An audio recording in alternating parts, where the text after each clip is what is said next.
ورجعنا من تاني لدايت رمضان الجميل ودايت التسعة أيام. الدايت السهل اللذيذ لكل الناس اللي فيه بدائل كبيرة قوي، وفي كل حاجة أنت بتشتهيها ونفسك عايز تروح لها أثناء وجودك في رمضان.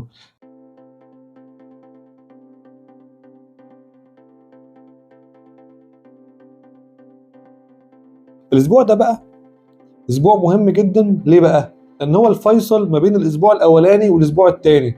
الأسبوع ده هو اللي بيخليك تسحب نشوات من الأسبوع الأولاني، هو اللي بيخليك تهيئ نفسك للأسبوع اللي بعده. يعني إيه الكلام ده يا دكتور؟ يعني احنا الاسبوع الاولاني طبعا ثبتنا حمية غذائية، وخدنا في نظام الفطار بتاعنا بولة رز او رغيف بلدي، وكمان ثبتنا في السحور نص رغيف لرغيف، وكمان ثبتنا وجبة خفيفة فيها حلويات. طبعا دي سعرات، ده خلينا نكون متفقين ان هي مجمل سعرات. طب انا ابدا احل الموضوع ده ازاي بقى في الاسبوع الثاني؟ اولا احنا هيكون قدامنا اختيارين. الاختيار الاولاني ان انا هسيب النشويات، مش هقدر امنع النشويات. وجبة الفطار ما عنديش أي مشكلة. إذا وجبة الفطار في الأسبوع الثاني من رمضان اللي هو مكون من 9 أيام، يا جماعة ركزوا، الأسبوع بتاعنا 9 أيام. 9 أيام دايت، اليوم العاشر فري، اليوم ال11 أرجع للدايت تاني. يعني أنا أمشي 9 أيام على الدايت، في اليوم العاشر أوزن وآخد الفري بتاعي، وأبدأ في اليوم ال11 دايت تاني. عشان تبقوا فاهمين يعني إيه أسبوع. أسبوع مكون من 9 أيام، وهو دايت ال9 أيام. انا هثبت النشويات في وجبه الفطار على مدار الاسبوع كله، مش هقدر امنعها، بس هسحبها من السحور. هسيب وجبه الحلويات الخفيفه اللي انا باخدها في النص، وهسيب وجبتي اللي فيها نشويات في الفطار، لكن هاجي عند السحور ومش هاخد نشويات نهائيا. يعني ايه يا دكتور؟ يعني وجبه السحور بتاعتي مكونه من جبنه، بيض، فول، لانشون، زبادي، رايب، خضار، فاكهه، اي حاجه سيادتك تحبها بعيد عن العيش والرز والمكرونه والبطاطس والبسله والجزر والحلويات. 7 حاجات مش هيكونوا متاحين في وجبه السحور. يعني يا دكتور دلوقتي انا اتسحر ازاي؟ والله سيادتك في اختيارات كتير قوي. تقدر تجيب كابوتشي وتعمل بيها سندوتشات جبنه، في ناس تعمل كده على فكره. في ناس بتجيب البيض والجبنه وتحطهم على بعض، وتجيب كابوتشا وتعملوا ساندوتش وتاكلهم عادي. تقدر تعمل مثلا سلطه تونه، سلطه زبادي، تقدر تعمل اختيارات كتير على فكره.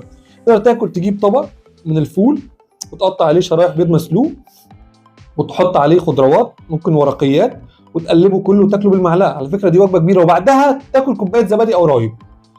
اذا احنا خدنا سعراتنا من البروتين، لان سعرات البروتين اقل، في نفس الوقت جسمك هيستفيد بيها اكتر، ومنعنا النشويات.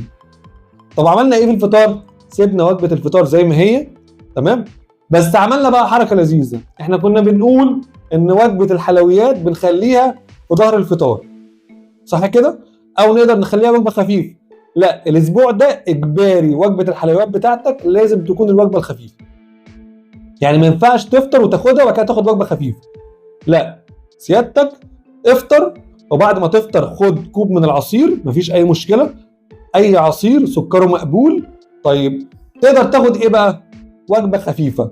الوجبه الخفيفه دي اولا يا طبق من الفواكه، الفواكه غير عاليه السكريات، برتقال، جوافه، كمثرى، كيوي، فراوله، اي فاكهه سكرها مقبول. اعمل طبق فروت سلطات وكله في النص بين الفطار وبين السحور. خد وجبه الحلويات بتاعتك، قطعه الحلويات مع كوبايه العصير، ولازم تشرب قبلهم القهوه الخضراء او القرفه والجنزبيل او الشاي الاخضر عشان تصرف الدهون. وافطر عادي طبيعي، وتعالى عند وجبه الفطار خد كوبايه عصير بعدها.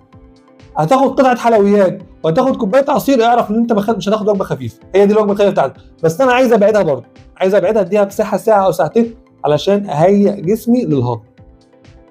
وزي ما اتفقنا هنمنع النشويات من وجبه السحور. اذا التعديل في الاسبوع الثاني من اسابيع رمضان المكون من 9 ايام: وجبه فطار لا تحتوي على حلويات او اي حاجه فيها سعرات عاليه غير كوب من العصير، وجبه خفيفه مكونه من حلويات وكوب من العصير او طبق فروت سلطات، وجبه سحور بدون نشويات مكونه من اصناف بروتين كتيره بكميات مفتوحه. كملوا معانا باقي الحلقات علشان نروح للاسبوع اللي بعده ونعرف ايه التعديل الصغير اللي نقدر نعمله علشان نوصل للوزن الجميل اللي احنا عايزينه. على فكره الاسبوع الثاني ده يقدر يخسسك نفس الاسبوع الاولاني واكتر كمان. انت اوريدي بدات تغير ترتيب الوجبات وسحبت النشويات من السحور، خلى جسمك يعتمد على النشويات اللي في الفطار وياخد منها سعراته كلها، بالتالي هيشتغل الحرق حلو قوي. بس انا مصمم على ال3 وجبات لحد دلوقتي. اشرب ميه كل ساعه كوب من الماء، خليك على طول منتظم في الميه. لو انت برضو بتمارس رياضه من 20 ل 40 دقيقه خليك مستفيد بيها، وخليها بقى بعد وجبه الحلويات، بين السحور بين وجبه الحلويات، عشان تحرق كل السعرات العاليه اللي انت خدتها في وجبه الحلويات عشان تروح الاسبوع اللي بعده. لو بتمارس اي مجهود حركي مفيش مشكله، هيفرق معاك على مدار اليوم. امشي 9 ايام، في اليوم العاشر اصحى من النوم وانت صايم، اوزن. اول ما يأذن المغرب خد وجبه الفري بتاعتك فقط لا غير في المغرب، في الفطار خد وجبه سحور خفيفه، وابدا في اليوم ال11 دايت تاني. هنخش الحلقه اللي بعدها ونتكلم عن الدايت اللي بعده. كملوا معانا وتابعونا عشان تشوفوا اخر اسبوع في رمضان هيكون ماشي ازاي، اللي هنكسر فيه رقم كبير قوي وهيكون هو محصله الاسبوعين اللي فاتوا.